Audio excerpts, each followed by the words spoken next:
Et on est ensemble pour le 10h midi avec vous sur Sud Radio. On est le mercredi 4 décembre, donc J-1, avant la grève. Et on va commenter l'actualité avec vous, avec Perrine Salé, porte-parole de l'association Femmes des Forces de l'Ordre en colère. Bonjour. Bonjour. Nicolas Corato, président fondateur du think tank Place de la République. Bonjour. Laurence Taillade, présidente du Parti républicain solidariste. Bonjour. Bonjour. Et Kevin Bossuet, professeur d'histoire. Merci d'être avec Bonjour. nous. Bonjour à vous. 5 décembre, alors peut-être cette question, alors je me tire une balle dans le pied aussi. Est-ce qu'on en fait trop avec la grève? Est-ce qu'on en parle trop dans les médias? Est-ce qu'on fait monter la pression? Est-ce qu'on y participe d'une certaine manière? On va parler du classement PISA, la France considérée comme discriminante. On a plus de chances de réussir à l'école quand on est issu d'un milieu favorisé, mais de toute manière, le niveau n'est vraiment pas très bon si on regarde cette étude. Et puis le 5 décembre, les profs encore plus mobilisés que les cheminots, c'est l'inquiétude du gouvernement. Vos coups de cœur, vos coups de gueule, et puis pas mal de petits sujets auxquels je voulais vous soumettre. Kevin, on commence avec vous. Oui. C'est un coup de gueule. Donc c'est un coup de gueule contre la procédure d'exclusion d'Éric Tegner, notamment au sein des Républicains. Donc il y a quelques jours, on a appris notamment qu'Éric Tegner, qui est un militant Les Républicains, vous savez, c'est celui qui a organisé la convention proche de Marion Maréchal Le Pen, qui a organisé la convention de la droite. Et on a appris notamment que le secrétaire général des Républicains, Aurélien Pradier, voulait clairement sa peau. Donc il y a une procédure d'exclusion qui a été mise en route. Donc c'est quelque chose qui est complètement ridicule, au vu du poids politique d'Éric Tegner, notamment au sein du parti. En outre, Éric Tegner a toujours été fidèle à son parti, a toujours défendu les candidats des Républicains. Donc on voit bien que derrière, il y a une volonté de mettre de côté notamment la frange la plus conservatrice des Républicains. Ouais. On l'a vu notamment dernièrement, donc à la suite de l'élection à la présidence des Républicains, où Julien Aubert et Guillaume Larrivé, qui ont quand même fait 38% des voix qui ont été écartées de la direction nationale. On l'a vu aussi récemment, lorsque Geoffroy Didier, on lui confie notamment la thématique du progrès, alors qu'il est pro-GPA, alors qu'il est pro-PMA, alors qu'il est pour la dépénalisation du cannabis. Et puis on l'a vu également récemment, lorsque LR investit des candidats aux municipales qui sont clairement macro-compatibles. Donc les Républicains sont en train de devenir un parti de vieux qui parle aux vieux, une succursale poussiéreuse notamment de la République en marche. Et je crois qu'ils vont à l'échec, et c'est excessivement dommage. Donc Christian Jacob, c'est quelqu'un de compétent, mais là il est en train de préparer les défaites futures et c'est dramatique. Et puis pour les faits les affaires de mœurs, ça les gêne beaucoup moins. On voit qu'un tronc mis en examen, certes qui n'a pas été condamné, mais il y a un appel, ça ne gêne personne. Clairement. Qu'on ait quelqu'un qui est accusé de viol, il n'est pas exclu. Certes, il y a la présomption d'innocence, mais tout de même on peut s'interroger sur le choix qui est fait au sein des Républicains. Oui. Perrine? Alors moi c'est un coup de gueule, mais aussi un cri de soutien à Vincent et Jenny, les deux policiers les plus grièvement blessés dans l'attaque de Viry-Châtillon. Attaque, je devrais parler plutôt de tentative d'assassinat, puisque le réquisitoire était tout à fait juste, entre 20 et 30 ans de réclusion criminelle recommandé pour les commettants de cette atrocité. Donc effectivement, c'est entre un coup de gueule, entre un coup de cœur et entre un coup de soutien. Parce qu'il faut vraiment que cet acte-là soit condamné fermement, et puis surtout permettre à Vincent, Jenny, Seb et Virginie de pouvoir commencer une nouvelle vie. De pouvoir, parce que pour eux, le procès, évidemment, c'est hyper important. C'est quelque chose d'hyper important. C'est un point de départ vers le deuil de cet événement. C'est un point de départ vers une prise en considération vraiment de ces attaques ignobles que subissent nos compagnons et nos compagnes tous les jours sur le terrain. Parce qu'il faut comprendre que des attaques au cocktail Molotov, c'est pas juste le 8 octobre 2016, c'est malheureusement tous les jours. Dans le quotidien de nos forces de l'ordre. Et effectivement, là, il faut qu'il y ait une véritable peine et sanctionner cette omerta qui a fait que ces jeunes accusés de tentative d'assassinat, soit certains sont partis à l'étranger pour fuir la justice ou qui ont été menacés de mort, certains ont eu même des règlements de compte. Donc c'est aussi pour crier un gros coup de gueule à ce moment-là à l'État, pour faire comprendre qu'on a nos hommes et nos femmes qui crèvent dans les rues pour nous protéger, et que pour l'instant, il n'y a pas grand-chose qui est fait. Laurence, tout autre chose. Oui, alors habituellement c'est plutôt des coups de gueule et aujourd'hui j'ai eu envie de faire un coup de cœur à une auteure jeune, Florence Niederlander, j'espère que j'ai pas trop écorché son nom, qui a écrit un livre que j'ai trouvé magnifique, j'en ai encore des frissons, Alzheimer précoce, mes carnets de vie. Donc c'est une jeune femme qui a découvert à 42 ans, qu'elle était atteinte de la maladie d'Alzheimer. Donc ce livre est publié chez Michalon, je le recommande à tous. Pourquoi ? Parce qu'elle écrit au quotidien sa maladie, elle écrit au quotidien les situations rocambolesques dans lesquelles elle se trouve. C'est très drôle, c'est très poétique, c'est bardé de couleurs, c'est vraiment extraordinaire et donc ça permet aussi de savoir ce qui se passe dans la tête de quelqu'un qui est atteint de la maladie d'Alzheimer. Donc je recommande vraiment ce livre pour ceux qui ont envie de comprendre parce qu'il y a près de 800 000 personnes qui sont atteintes de la maladie d'Alzheimer. C'est une maladie qui nous touche tous à un moment ou à un autre de notre vie, soit nous personnellement, soit dans notre famille, dans notre entourage. Et je voudrais aussi, au passage, encourager la lutte contre cette maladie et la recherche. Et rappeler qu'il y a des associations formidables qui font des dons pour la recherche, notamment la FRM. Donc on peut faire des dons à la FRM soit par SMS en tapant don au 92 300 et automatiquement 10 € seront prélevés sur la facture téléphonique ou en allant sur le site de la FRM qui est frm.org. Voilà, c'était mon coup de cœur de la journée. Merci Laurence. Nicolas Corato. Oui, alors moi j'ai voulu faire de la provoque. Non, mais nécessairement un coup de cœur, c'est-à-dire moi je voulais remercier le gouvernement d'insérer un peu de printemps dans cet hiver qui commence. Un coup de cœur pour l'ambiance que je sens à Paris, puis peut-être ailleurs, même si tout ça va déranger un peu les gens, mais on sent Paris ville ouverte, on a l'impression que les gens vont enfin se parler, on va abandonner notre Thermomix, on va voir nos enfants, on va arrêter de penser au travail. Vous avez les moyens d'avoir un Thermomix, vous ? Non, mais moi j'ai pas de Thermomix, mais je sais que ça tourne pas mal les Thermomix, mais vous y connaissez aussi en Thermomix. Oui, je connais, il y a un grand papier dans le Parisien sur la guerre des robots culinaires. Voilà. Mais ce que je veux dire par là, c'est que au-delà du débat qu'on va avoir tout à l'heure, c'est pas mal ces moments où on repense un peu à des choses collectives, où on se pose des questions sans être d'accord, d'ailleurs pour ou contre, sur un avenir en commun. Et moi, je trouve ça pas mal que, avant les fêtes de Noël, qui sont un moment parfois de solidarité très important, on se retrouve pour débattre, qu'on marche un peu dans les rues, qu'on oublie nos soucis du quotidien pour les soucis de la nation. Voilà, c'est bien, quoi. Moi, je sens que le printemps commence et je suis très heureux, donc je suis très en joie aujourd'hui. Je suis en train de m'étouffer, je suis en train de défaillir. Je pense que on peut penser. On pense. 14 heures demain, Valérie. Oui, moi je voulais, ça tombe bien parce que je voulais parler de ce qu'on a appris ce matin, à savoir donc qu'il allait y avoir des manifestants, mais que le gouvernement annonce également 1000 casseurs. Et je trouve que cette manière de se résigner d'une certaine manière, c'est de dire on sait que ça va casser, il va y avoir des casseurs. On a prévenu les commerçants de certains quartiers. Moi, j'ai des amis commerçants qui demain vont fermer. Donc vous êtes contents de vous balader dans les rues de Paris. Eux, c'est leur chiffre d'affaires. C'est des restaurants qui vont fermer. C'est un jour, on arrêtera de consommer aussi. Ça nous changera. On n'est pas là que pour dépenser de l'argent. On a d'autres compétences, nous les humains. Mais juste sur les 1000, ça vous a interpellé aussi ou pas, Perrine Salé ? On annonce 1000 casseurs comme si c'était un truc normal. On sait qu'ils vont être là, on sait qu'ils vont venir. Et c'est pas grave. Ce qui est sûr, c'est qu'un mouvement de grève national aussi important, touchant autant de professions, il y a des risques de débordement.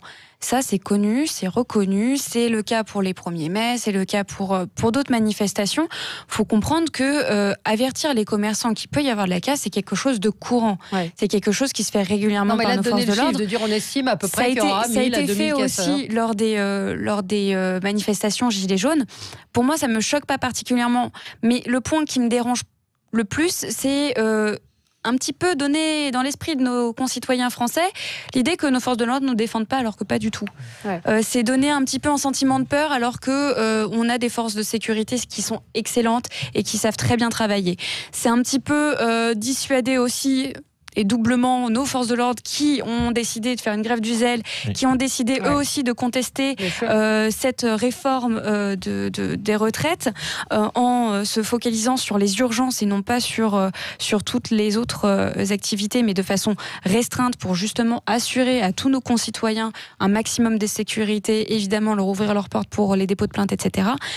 Pareil pour nos forces de sécurité pompiers qui sont en train de manifester aussi aussi place de la République. Donc le point qui me gêne vraiment, c'est ce côté à vouloir dissuader un petit peu ou alors à vouloir faire peur et aussi mettre à mal encore une fois nos forces de l'ordre. Ouais. Je peux ajouter un point, c'est qu'effectivement il y a une instrumentalisation, on peut le dire, de la question du maintien de l'ordre. On voit bien que l'intérêt de ce gouvernement, la manifestation de jeudi s'annonce comme un grand succès. Bon, on va voir, mais l'intérêt de ce gouvernement, c'est de parler d'autre chose à l'issue de cette manifestation. Et effectivement, si on peut faire monter dans les médias la question du maintien de l'ordre des casseurs, ça permet de ne pas parler du sujet de fond. Donc, effectivement, moi je trouve que la responsabilité du gouvernement par rapport aux forces de l'ordre qui sont très très sollicité et à mon avis très éreinté depuis 1 an et demi, c'est pas d'en rajouter, c'est plutôt de gérer ça de manière très responsable, discrètement comme ça se fait toujours. La préfecture de police prévient toujours les commerçants, mais ça fait pas l'objet d'une dépêche AFP à chaque fois. Non, mais je pense que dans cette communication du gouvernement, puisqu'on le sait maintenant, ce sont des pros de la com, après l'action c'est autre chose, il y a à mon avis 3 objectifs. Le premier objectif, c'est salir la manifestation en disant regardez, à chaque fois que ces gens sont dans la rue, on a de la casse. Parce que c'est systématique, manifestation du 1er mai, gilets jaunes, voilà, toute manifestation qui est une manifestation qui, d'une certaine façon, vient en interaction contre le gouvernement, c'est salir. Le deuxième objectif, c'est casser. Pourquoi c'est cassé ? Parce que si on annonce la veille qu'il va y avoir 1000 ou 2000 Black Blocs, inévitablement, les personnes qui se jugent sensibles ou faibles n'iront pas parce qu'ils vont avoir peur d'être assimilés avec toute la communication. Tout simplement de se retrouver dans des mouvements de violence. Et puis, le troisième objectif, c'est aussi de désengager la responsabilité du gouvernement s'il y a de la casse et des violences. C'est de dire, écoutez, on vous l'avait bien dit, donc finalement, vous avez décidé de manifester quand même, eh bien, vous serez les responsables de la casse qui va être engagée. Donc, en réalité, on est bien dans une opération de communication. Et moi, ce que je crains, c'est la façon dont les forces de l'ordre vont être mobilisées pour encadrer cette violence, puisque on sait que les casseurs seront là. Pour quelles raisons est-ce qu'on n'engage pas tout de suite des actions pour empêcher ces personnes d'aller jusqu'aux manifestations ? On a pu le faire juste après ce qui s'est passé à l'Arc de Triomphe. Si on ne le fait pas là, c'est qu'il y a une volonté réelle que les casseurs puissent se mêler à la manifestation. C'est ce que, oui, Perrine Saleh. Alors j'aimerais répondre sur ce dernier point au niveau de poser la question. Comment nos forces de l'ordre anticipent cette question-là ? Oui, il y a une loi anti-casseurs qui est passée, donc je parle pas de très grossièrement très grossièrement dénoncée comme ça. Cette loi, pour moi, n'est pas justifiée. C'est pas de ça dont je parle. Après, c'est autre chose. J'aimerais rassurer aussi là-dessus en donnant toute ma confiance aux forces de l'ordre parce qu'elles savent travailler. Je ne vise pas les forces de l'ordre. Alors qu'on soit bien d'accord, je ne vise pas les forces de l'ordre. Moi, là, je suis en train de parler du ministère de l'Intérieur et de la façon dont la préfecture va donner les ordres, pas les forces de l'ordre. Et dont ils vont appréhender. Et malheureusement, ou heureusement, dans un sens, nos forces de l'ordre ne peuvent intervenir sur des personnes considérées casseurs, sauf s'ils ont une interdiction de manifester, et là, il faut les reconnaître et leur demander. Il faut du flagrant délit. C'est le vrai problème. On va vous répondre qu'il y a des gilets jaunes, en l'occurrence, qui ont été arrêtés parce qu'ils avaient un gilet jaune sans avoir commis quoi que ce soit. Un contrôle d'identité n'est pas une arrestation. Il y a eu quand même plus de 6000 gardes à vue préventives sur le mouvement des gilets jaunes. Gardes à vue préventives qui sont intervenues avant les manifestations. Quel était le motif à ce moment-là ? Et 6000 gardes à vue, excusez-moi, mais on connaît bien les statistiques, 6000 gardes à vue en 6 mois, c'est inédit dans l'histoire de France. Et la garde à vue a été utilisée préventivement aux manifestations. Donc quand on veut empêcher des gens d'aller manifester, on sait le faire. Les contrôles d'identité n'ont rien à voir avec les interpellations. Et c'est ça que... On ne parle pas ça, on parle des gardes à vue. Donc il faut interpeller pour emmener en garde à vue. Dès lors que les gens ont annoncé sur les réseaux sociaux... Une interpellation... Dès lors que les gens ont annoncé sur les réseaux sociaux qu'ils vont manifester, c'est qu'on sait qu'il y a une envie d'y aller, que l'envie d'y aller n'est pas une envie d'aller manifester, mais bien une envie de découdre. Donc en réalité, il y a tout à fait la possibilité de prouver l'intentionnalité de manifester de façon violente. C'est pas allez, on doit marquer une pause et on se retrouve dans un instant. On est ensemble jusqu'à midi. Vous retrouverez ensuite André Berkoff. On va parler du classement PISA, la France qui ne se place pas très bien dans ce classement. Et puis, je voulais quand même qu'on évoque le cas de Jack Lang. Donc, vous savez qu'il a été mis en cause il y a quelques mois. Il y a eu des investigations qui se poursuivent au sujet de costumes qu'il aurait reçus de la part du couturier Smalto. Donc, ça concernait la période 2013 à 2018. Et là, la police, en fait, en menant ses investigations, a découvert que l'ancien maire de Blois, donc actuel président de l'Institut du monde arabe, aurait reçu pour 500 000 € de cadeaux de la part de la marque Smalto. Ça vous évoque quoi ? Quel bel homme. Oui, quel bel homme. Alors, il était indisponible pour réagir selon son avocat. Donc, il y a évidemment, encore une fois, on le rappelle, la présomption d'innocence. Mais donc, il explique qu'on lui a offert ses costumes parce que voilà, c'était un bel homme et qu'il représentait bien la France. Mais il n'y a jamais eu de facture, ce sont des cadeaux. C'est un problème général. Alors, je ne connais pas le cas particulier parce que c'est une enquête en cours, mais... il y a beaucoup de marques de luxe dans ce pays qui, pour des questions de représentation et de marketing, habillent gratuitement des personnalités publiques. Pas uniquement dans le champ politique, c'est dans tous les champs. Et on sait que ces usages ne sont pas nécessairement en phase avec les lois fiscales, les lois comptables... ni pour celui qui donne, ni pour celui qui reçoit. Voilà. Et ça pose effectivement un certain nombre de questions, parce que on va découvrir, on l'a déjà vu dans d'autres affaires, qu'effectivement, il y a plusieurs marques qui habillent plusieurs personnages publics, et qu'il y a des gens qui sont habillés gratos, parce qu'ils portent en étendard une forme de marque. Alors souvent, ce sont des prêts, il faut le dire, ce sont très souvent des prêts, mais là, ce sont carrément des dons. Et quand le prêt, il est courant, et il est quotidien, il est généralisé, ça devient plus qu'un prêt. Est-ce que le fait qu'il n'y ait pas eu de contrepartie atténue, contrairement à peut-être ce qui a pu se passer dans l'affaire Fillon ? Laurence Marchand-Taillade. Je pense que plus globalement, oui, effectivement, le problème, c'est que c'est une personnalité politique et qu'il y a un cadre très rigide sur l'encadrement des personnalités politiques, ce qui n'est pas forcément le cas, par exemple, pour des présentateurs de journal télisé où c'est souvent noté au moment du générique le présentateur ou la présentation. Pas du JT dans l'info, dans certaines émissions, voilà, où c'est noté, la personne est habillée par un tel. Bon, c'est d'une certaine façon du placement publicitaire. Le problème, je pense qu'il est plus global, c'est qu'avec ce type d'affaires dont on fait des remontées quasi quotidiennes, en réalité, on est en train, une fois de plus, de salir le monde politique, parce que ces pratiques, ce sont des pratiques, heureusement, qui restent exceptionnelles, qui ne peuvent pas être révélatrices de ce qui se passe chez tous les élus. À un moment, il faut rappeler qu'on a énormément d'élus en France, que ces gens sont des personnes qui travaillent de façon totalement gracieuse à la représentation du peuple et qu'ils font ça très bien. Et donc, je pense que c'est grave quand il y a ce genre de dérive. En tout cas, pour l'instant, il y a la présomption d'innocence, mais c'est grave. Parce que il est important que les Français reprennent confiance dans leurs élus et manifestement, ça passera par un renouvellement complet, généralisé de la classe politique. Oui. Kevin Bossuet. Oui, moi ce qui me choque, c'est le deux poids deux mesures. Oui, quand ce sont des personnalités de gauche, évidemment, on ferme les yeux. Quand ce sont des personnalités de droite, évidemment, on leur tape dessus. On a quand même eu une élection présidentielle qui a été volée aux Français, avec François Fillon qui était complètement disqualifié pour une affaire de costume. Enfin, on n'a pas très bien compris, et je suis sûr que là, Jack Lang va s'en sortir admirablement. On le voit également avec le cas Balkany. Balkany, on lui a tapé dessus plus que jamais. Et quand s'il avait été socialiste, je suis persuadé que la justice aurait été beaucoup plus clémente. Écoutez, alors je vais vous dire ça, ce sujet-là, vous pourrez regarder. Les magistrats, y compris les magistrats syndiqués, à gauche, sont souvent ceux qui ont été les plus sévères avec les hommes politiques de gauche. Je peux vous faire la liste de tous les scandales de financement politique du Parti Socialiste. Vous verrez que derrière, vous aviez des magistrats plutôt à gauche et qui ont été beaucoup plus intraitables que des magistrats de droite. On va dire des choses comme ça. Donc là-dessus, faites confiance aux magistrats pour y aller quand il s'agit d'hommes politiques. Faisons la liste des affaires en cours. Il y a quand même un deux poids, deux mesures. Oui, mais faisons la liste évident. des affaires en cours. Le MoDem, le Rassemblement National, la France Insoumise. On ne peut pas dire que ce soit exclusivement un camp qui soit directement menacé. Donc c'est pour ça que j'arrive à une seule conclusion. C'est qu'on a un problème avec la classe politique en place. Si vous citiez Balkany, il a été élu la première fois en 83. Vous ne croyez pas qu'à un moment, il faudrait prendre sa retraite et penser... non, là, hier, il a annoncé que... Mais oui, mais justement, c'est ça qui est choquant. Il a 71 ans, il ne pourrait pas à un moment mettre à disposition son carnet d'adresses pour aider un jeune qui ait des pratiques différentes. Je qu'il faille récupérer le carnet d'adresses de M. Balkany. C'est la démocratie. S'il est élu, c'est les électeurs qui choisissent. Mais c'est bien à la preuve qu'il y a un problème.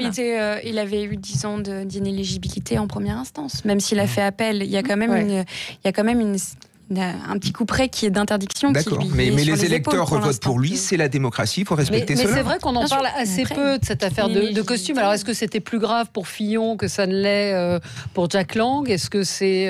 C'est une affaire de chiffon. Oui.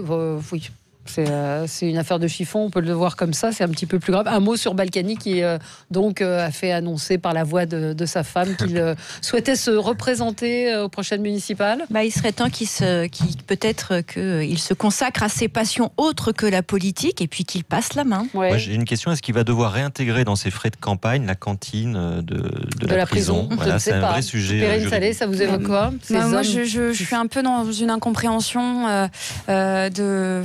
entre les condamnations, il y a quelque chose qui pour moi est complètement en décalage avec la réalité d'une condamnation. Après, on en pense que l'on veut de cette condamnation, on en pense que l'on veut de son mandat, on va dire politique à Levallois.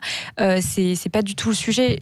Pour moi, c'est juste incompréhensible, même s'il y a eu appel de fait, de vouloir se représenter alors qu'on sait qu'on a un coup près d'une inéligibilité sur les épaules. Là-dessus, il joue son batou, il est aussi dans la provoque, il est aussi dans son personnage. Mais ça me gêne. Pour moi, c'est quelque chose qui me gêne beaucoup, au même titre qu'un Georges Tron qui a une accusation assez violente sur les épaules, ça peut gêner certaines personnes.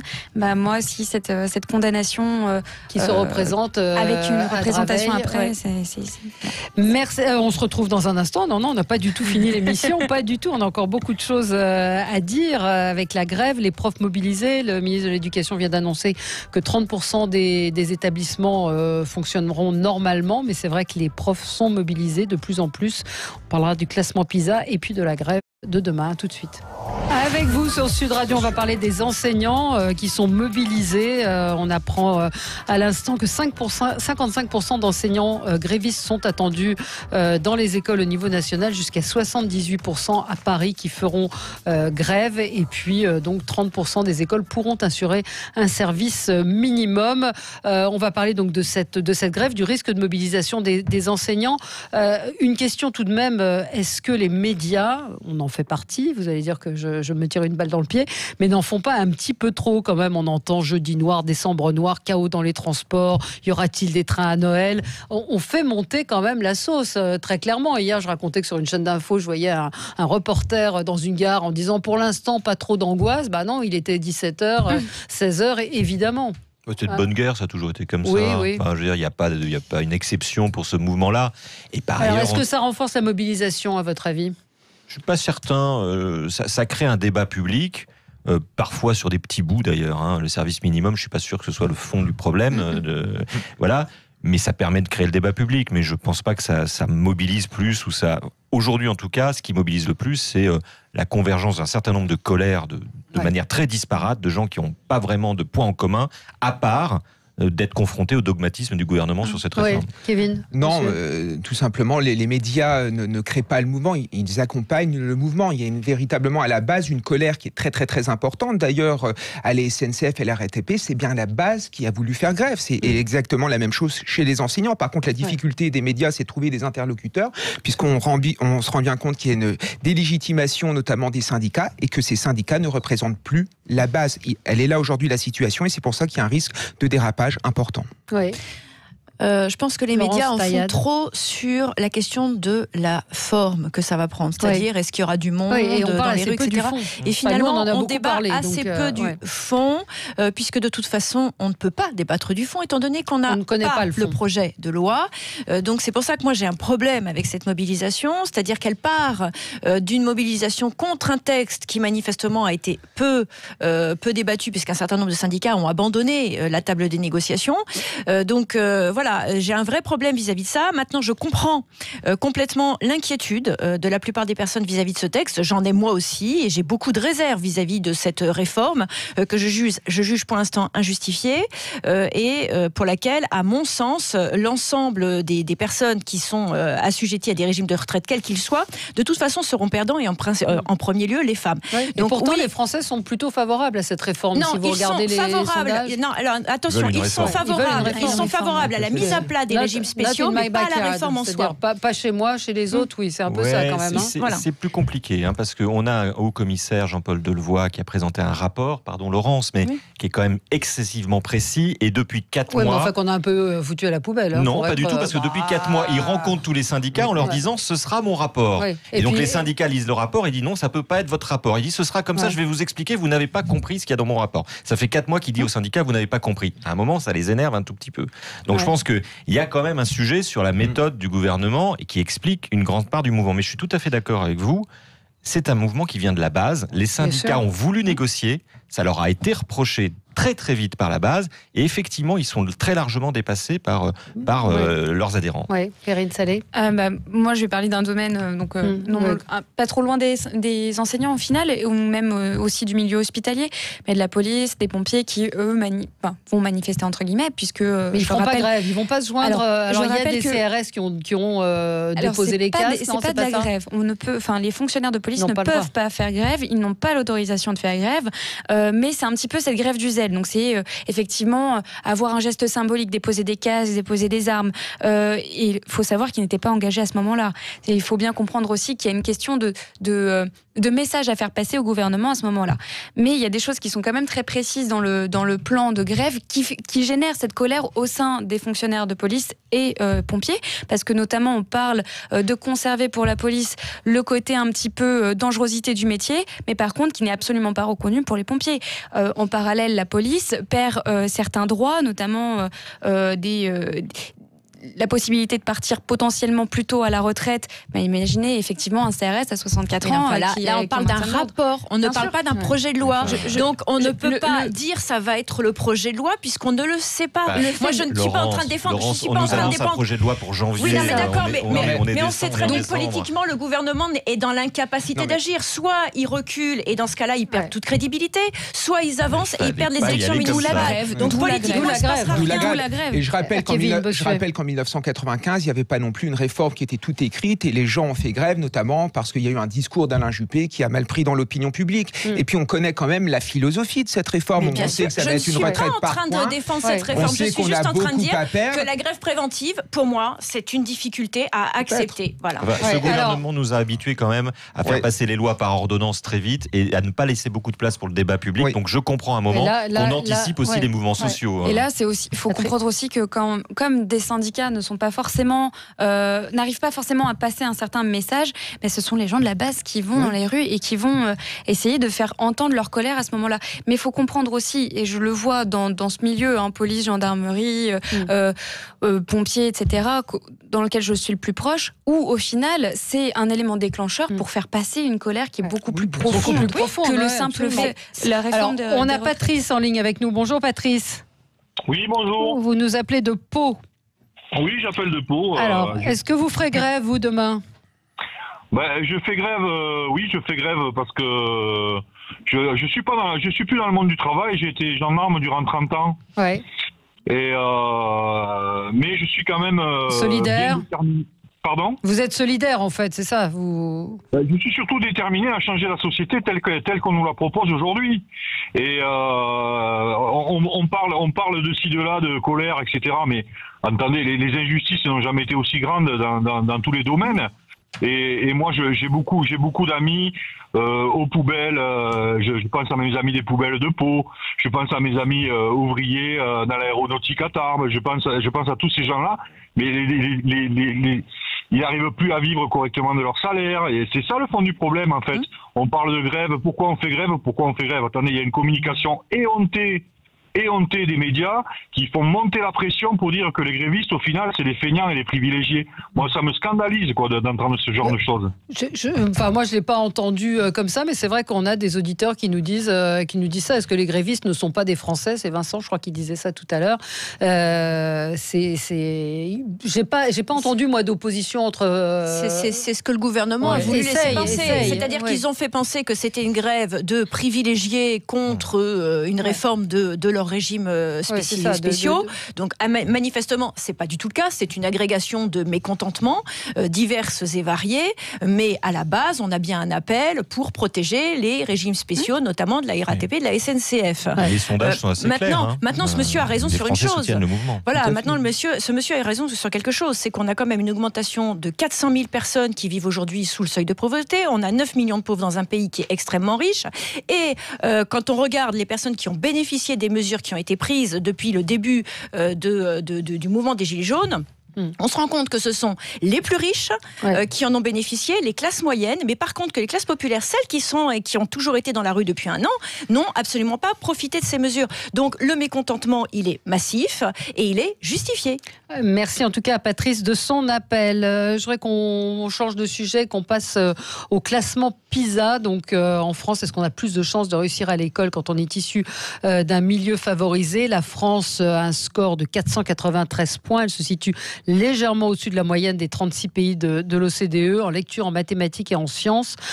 C'est à peu près stable par rapport aux enquêtes précédentes. C'est comparable à ceux de l'Allemagne et de la Belgique. On est entre le 20 et le 26e rang sur 80 pays testés. C'est quand même pas terrible. Et les premières places sont occupées par les Chinois, par Singapour, Hong Kong, ensuite l'Estonie, le Canada et la Finlande. Qu'est-ce qu'il faut en penser de ce classement ? Est-ce qu'on peut comparer des petits Chinois, des petits Canadiens à des petits Français ? Bien sûr, moi je pense que ce classement est tout à fait pertinent et met en avant que Kevin Bossuet, je rappelle que vous êtes enseignant. Oui, que l'école de la République ne joue plus son rôle d'ascenseur social. Aujourd'hui, il y a des inégalités qui sont complètement béantes.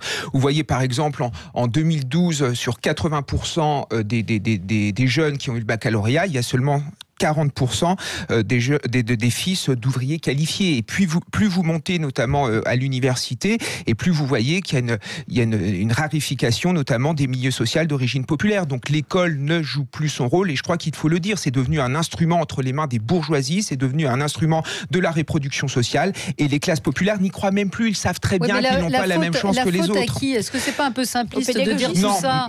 Est-ce que c'est le pédagogisme ? Est-ce que c'est le pédagogisme ? Est-ce que c'est... Moi, je crois que c'est le pédagogisme, c'est cette idée qui est née en mai 68, voilà, comme quoi l'élève devait construire son propre savoir, et finalement, on le laisse face à ses propres difficultés. Voilà. Et je pense que le problème dans l'éducation nationale, c'est aussi l'idéologie d'un bon nombre d'enseignants qui accompagnent ce pédagogisme et qui accompagnent surtout l'égalitarisme. Parce que dans une classe, on s'occupe toujours des élèves en difficulté, on ne s'occupe jamais des élèves que l'on peut sortir des banlieues, que l'on peut sortir des campagnes, tout simplement par égalitarisme. Et je pense que si on recrutait mieux les professeurs, si on augmentait leur salaire, on recruterait des gens plus attirés par le mérite, plus attirés par la méritocratie, et peut-être que dans nos salles de classe, ça se passerait beaucoup mieux. Oui, Maria est en ligne avec nous. Bonjour Maria.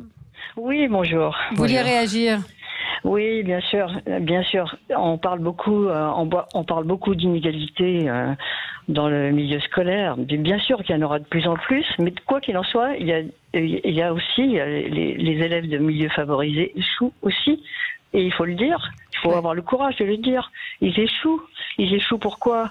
Parce que c'est bien sûr, parce que c'est les méthodes qui sont à remettre en question. Ça fait 20 ans qu'on sait que les méthodes qu'on utilise sont destructrices, destructrices si vous voulez, et elles déconstruisent ce qui était très simple. Je ne veux pas dire qu'il y a une méthode idéale. Oui, il y avait une méthode depuis le XVIIe siècle qui s'appelle la méthode syllabique, mais on a décidé que c'était insupportable de faire travailler la mémoire des enfants, etc. Moyennant quoi, moi aussi je suis enseignante, et la première fois que j'ai enseigné, je suis trouvée devant une classe de 3e qui ne savait pas ce qu'était les temps du passé, les temps du présent et les temps du futur, et j'ai enseigné l'espagnol. Je suis prof d'espagnol et de français. Donc là, j'ai pris le tableau, j'ai expliqué, voilà. Je suis désolée, je suis un peu enrouée. J'ai pris les temps vous avez essayé de rattraper ce qui n'avait pas été fait. Mais on peut pas tout rattraper. Vous comprenez bien que moi, en espagnol, j'utilise en langue orale l'imparfait du subjonctif. Alors, imaginez, pour expliquer l'imparfait du subjonctif à des élèves qui aujourd'hui ne savent pas ce que c'est le subjonctif. Et ils ne savent pas ce que c'est. Regardez les manuels en primaire. Ils ne savent pas ce que c'est une phrase principale. C'était tellement simple de dire une phrase principale. Elle a pour but d'avoir une subordonnée avec une conjonction. Ah bah là, c'est des gros mots, tout ça. Mais non, c'est pas des gros mots. Oui, mais je plaisante. Mais merci, Maria, on entend ce que vous nous dites. Ces élèves, effectivement, ils connaissent peut-être autre chose que nous ne connaissions pas à l'époque. Non, mais attendez. On a des élèves de 3e qui ne savent pas écrire correctement une phrase en français. Est-ce qu'on peut savoir lire et écrire? C'est juste ça, la base. Je voulais réagir, moi, sur les méthodes, etc. Parce que méthode syllabique ou méthode globale, on peut y passer 15 heures.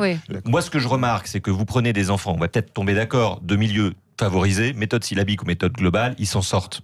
Et ils y arrivent. Le problème, effectivement, c'est que plus vous tombez dans les milieux défavorisés, plus effectivement ce genre de méthode crée des inégalités et crée des problématiques. Donc, on a bien un problème social à l'école, qui est à mon avis plus un problème social que de pédagogie, même s'il ne faut pas mettre la pédagogie de côté. Deuxième chose, sur PISA, quand même, moi je n'ai pas la même analyse que vous. PISA, c'est quand même un classement qui a été créé par des acteurs asiatiques avec des critères anglo-saxons. Quand vous voyez, effectivement, l'idée c'est de dire en quoi l'école crée ou pas de la rupture ou de la fracture sociale. Qu'est-ce qui se passe dans les premiers de nos classements? Chine, Singapour, etc. On prend des classes entières, des générations entières de fils de paysans et on leur dit, toi, tu travailleras dans le textile ou tu travailleras dans le numérique. Et donc, nécessairement, l'école est un outil politique pour ces régimes qui sont assez autoritaires pour faire placer d'autorité un certain nombre de générations d'un stade social à une autre parce que ça correspond à leur perspective de développement. En France, l'école, elle est faite encore pour former des citoyens et on n'assigne pas, en tout cas je l'espère, et on n'assigne pas à des enfants un horizon en termes de métier ou de classe sociale. Donc il faut faire attention avec ces classements qui bénéficient à des régimes, il faut le dire, assez autoritaires. Oui et non. Je vais parler de mon expérience parce que j'ai été aussi enseignante. Et alors oui et non. Pourquoi théoriquement on est censé former des citoyens et non, on ne les forme pas. Pourquoi? Parce que les méthodes pédagogiques partent du principe qu'au lieu de demander aux élèves ce qu'ils ont envie de devenir, on leur demande d'abord ce qu'ils sont.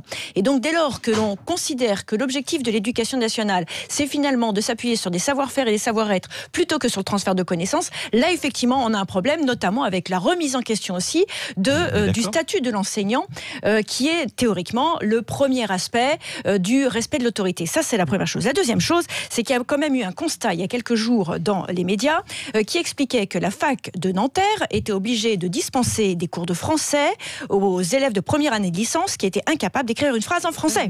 Mais c'est pas nouveau. Mais ça c'est le fond du problème. C'est pas nouveau. Si moi j'estime que c'est nouveau. J'ai été enseignante en BTS, j'avais des élèves dont j'étais obligée de lire les copies à l'oral pour pouvoir comprendre ce qu'ils écrivaient parce qu'ils n'écrivent plus des mots en français. Vous étiez en BTS, mais quand vous avez des profs à la Sorbonne qui vous racontent qu'en quatrième année, vous avez des élèves qui ne savent pas écrire, vous vous demandez comment ils sont arrivés. Alors justement, il y a un autre problème, c'est qu'on ne l'a pas encore abordé ici, mais il y a quand même la question effectivement de la distinction entre les classes sociales. Pourquoi est-ce que certaines classes sociales favorisées y arrivent mieux? C'est aussi parce qu'on détermine qu'un certain nombre vont pouvoir aller dans le privé puisqu'on sous-traite à l'éducation. Mais là, juste pour revenir à PISA, c'est une étude globale. On va pas dans les quartiers défavorisés. Mais comment font les classes sociales pour s'en sortir davantage quand on sous-traite une partie de l'éducation nationale au secteur privé? 10% du budget de l'éducation nationale est distribué au secteur privé.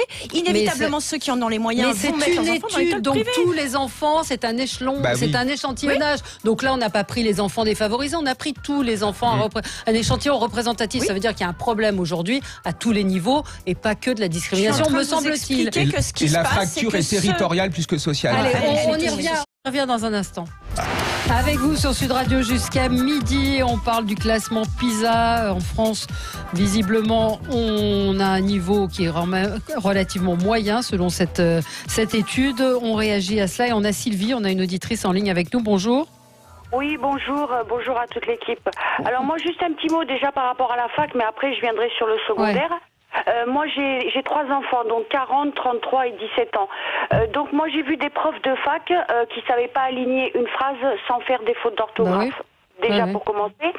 Et par rapport au secondaire, moi je peux vous dire que si le niveau est bas, c'est nos enfants, il faut qu'ils soient quand même costauds. Parce que les professeurs ne sont pas à la hauteur. Les professeurs font ce qu'ils veulent. Moi je vois ma fille qui a des difficultés dans cette cour. selon le professeur, elle y arrive ou elle y arrive pas. Et quand vous prenez rendez-vous avec eux, on vous dit ah ben madame, il suit pas, ah ben tant pis. Ah ben écoutez, moi je suis le programme, et ben si elle suit pas, et ben tant pis. Voilà. Et le second problème, moi je peux vous dire, c'est que dans les lycées, dans les collèges, c'est que en fait ils font ce qu'ils veulent. Il n'y a pas de supérieur. Les supérieurs, c'est l'éducation nationale qui ne leur dit jamais rien. Quand il y a un problème, on s'en réfère directement à eux. Et comme certains le disent, eh ben écoutez madame, ça vous plaît pas, eh ben allez dans le privé. Donc moi j'estime que le niveau s'il est bas, c'est en grande partie la faute des professeurs. Il y a beaucoup de, c'est un peu violent ce que vous dites.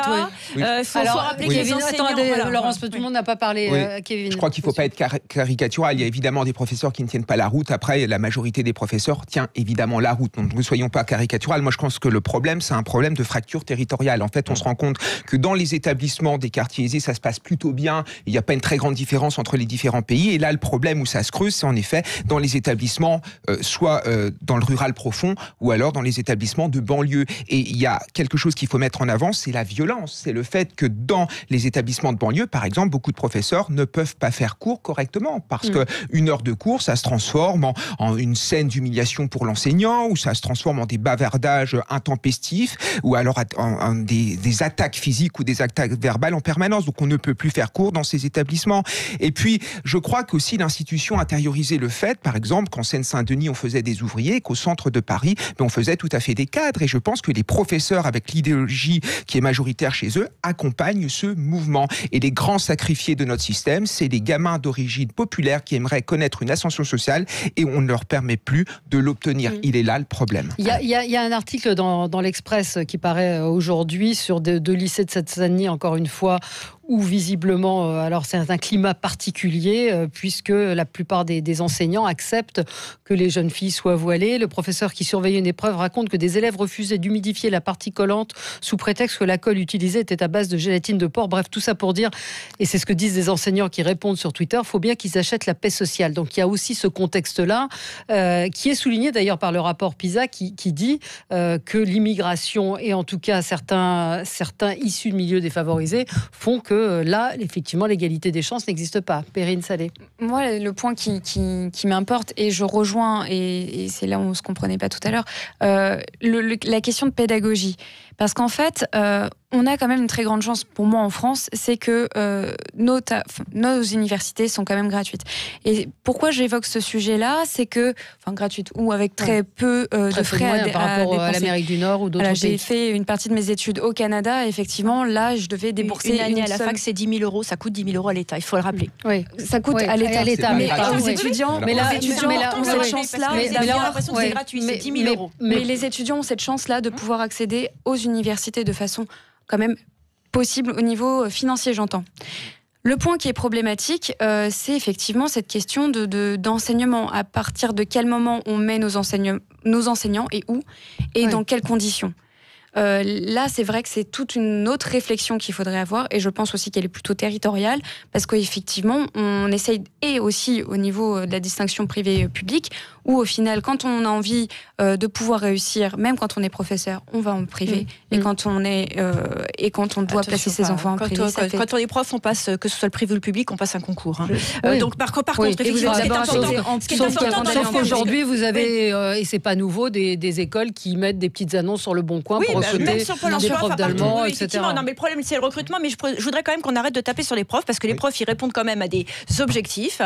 Quand ils corrigent des... C'est ce qu'on a dit, c'est un ensemble de choses. Oui, c'est un ensemble de choses, mais là, depuis tout à l'heure, on désigne les profs comme étant les seuls responsables. Je rappelle que dans cette histoire... Non, c'est pas du tout ce qui a été dit. Dans cette histoire qu'on évoque avec des jeunes filles qui vont à l'école voilée, le problème, c'est que pendant des années, les rectorats, les académies n'ont pas soutenu les profs qui ont voulu faire respecter la laïcité dans leurs établissements scolaires, qu'on a tergiversé entre 89 et 2004 pour l'application du port du voile, et que le résultat, c'est que, effectivement, il y a des profs peut-être qui ont adhéré par idéologie à ces problématiques, mais que ce n'est pas la majorité, qu'on a beaucoup d'enseignants qui sont des enseignants de qualité et qui adhèrent aux principes républicains, il faut le rappeler. Le rapport dit que les collégiens français sont parmi ceux qui disent ressentir le moins de soutien de la part de leurs enseignants. Ils déclarent aussi, plus qu'ailleurs, des problèmes de discipline en classe. Un jeune sur deux évoque du chahut dans la plupart des cours, contre 1 sur 3 dans les pays de l'OCDE. Quand un prof est agressé par des parents dans sa salle de classe parce que les parents contestent l'enseignement. Oui, mais justement, je sais pourquoi.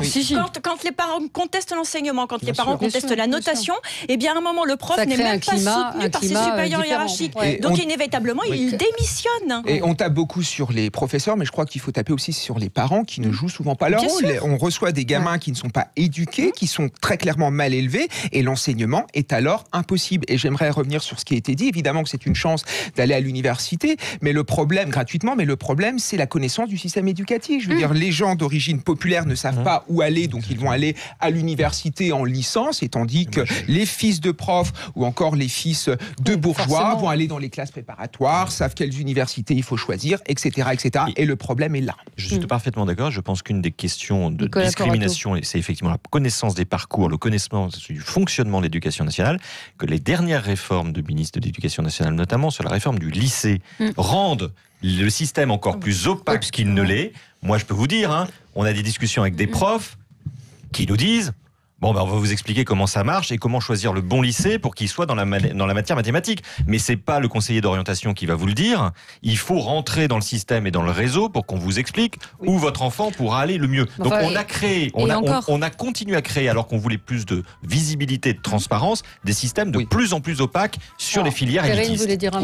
En fait, la réforme, c'est aussi de permettre aux professeurs principaux de mieux s'impliquer dans l'orientation des élèves, et c'est plutôt positif. Et moi, j'aimerais saluer Jean-Michel Blanquer, qui est un bon ministre de l'Éducation nationale et qui fait beaucoup, notamment pour les personnes d'origine populaire. Par exemple, en collège, il y a devoir fait, c'est-à-dire que les enfants peuvent bénéficier de soutien scolaire totalement gratuit. Je pense que ça va dans le bon sens. C'était l'un des rares ministres depuis très longtemps à taper sur l'égalitarisme, à taper sur le pédagogisme, à taper là où ça fait mal. Et c'est pour ça, bravo Jean-Michel Blanquer. Bon, vous soutenez Jean-Michel Blanquer, un mot? Non, c'était juste pour mentionner que effectivement, moi, de ce que j'ai comme retour sur la réforme des lycées pour avoir des jeunes sous ma responsabilité, c'est aujourd'hui très galère pour eux. Ils savent pas comment ça va se passer, à quelle sauce ils vont être entre guillemets mangés et comment choisir leurs universités. Et là-dessus, c'est le point où ça ressort dans mon entourage et où effectivement ça pose question sur cette méconnaissance du système éducatif. Mais c'est la clé. Allez, c'est fini. On se retrouve demain. On sera là, nous, 5 décembre. On va se débrouiller, mais on sera là sur Sud Radio en direct avec vous. Bonne journée. Dans un instant, c'est Berkov qui sera là.